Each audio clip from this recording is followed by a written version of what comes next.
Lizzie présente À couper le souffle de Alexis Leipzger.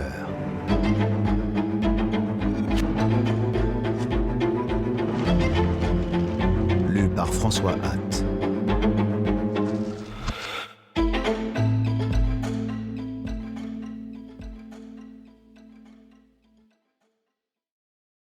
Souviens-toi que le temps est un joueur avide, qui gagne sans tricher, à tout coup. C'est la loi. Le jour décroît, la nuit augmente. Souviens-toi.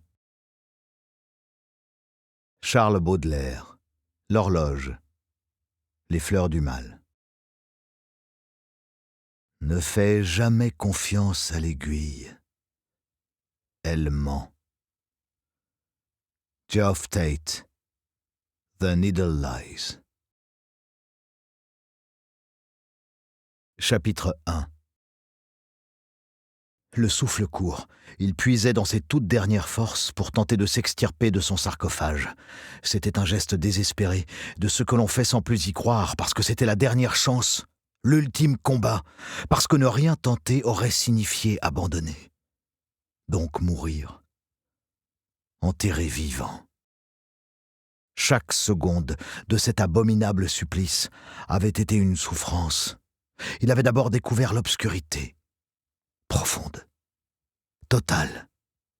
Cette noirceur absolue, si avare, si impitoyable, qu'elle ne lui accordait pas la moindre particule de lumière. Puis l'exiguïté, bien sûr. Tout son univers se trouvait soudain réduit à ce minuscule espace, sous terre. Il avait gesticulé, il avait frappé chaque paroi, moins dans l'espoir de la briser que par révolte. Par peur aussi, bien sûr, cette terreur irrationnelle de se retrouver encerclé, bloqué, coincé.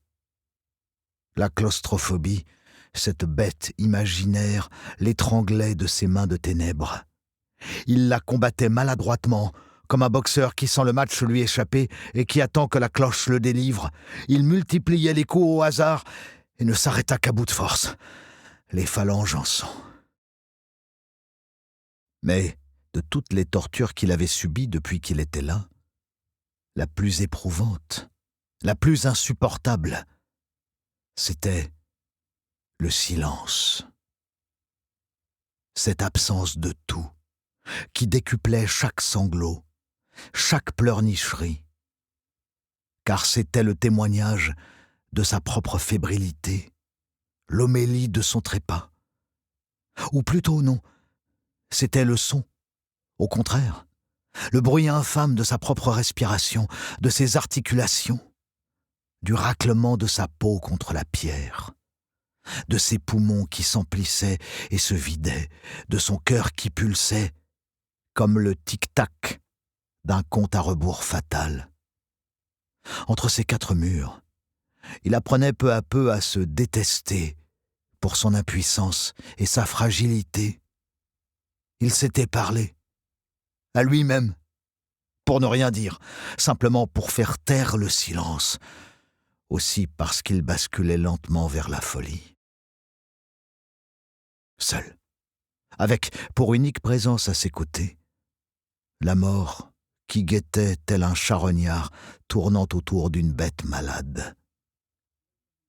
Et il pleura. Encore. Car c'était ce qu'on faisait dans ces moments-là. Le crépuscule d'une vie faisait ressurgir des réflexes d'enfant. La fin rejoignait le début. Cette cavité étroite, exiguë et basse, était sa prison depuis si longtemps. Il avait tant crié, si souvent appelé à l'aide, tendu l'oreille plein d'espoir, interprété le moindre craquement extérieur comme un signe salvateur, avant que le retour du silence ne le replonge dans le désespoir le plus profond. Il s'était arraché les ongles en tentant de gratter les murs. Il avait porté ses doigts écorchés à sa bouche et goûté son sang, juste pour se rappeler qu'il était en vie. Nous espérons que vous avez apprécié cet aperçu. Pour continuer à écouter ce livre audio sur Google Play Livres, utilisez le lien dans la description de la vidéo.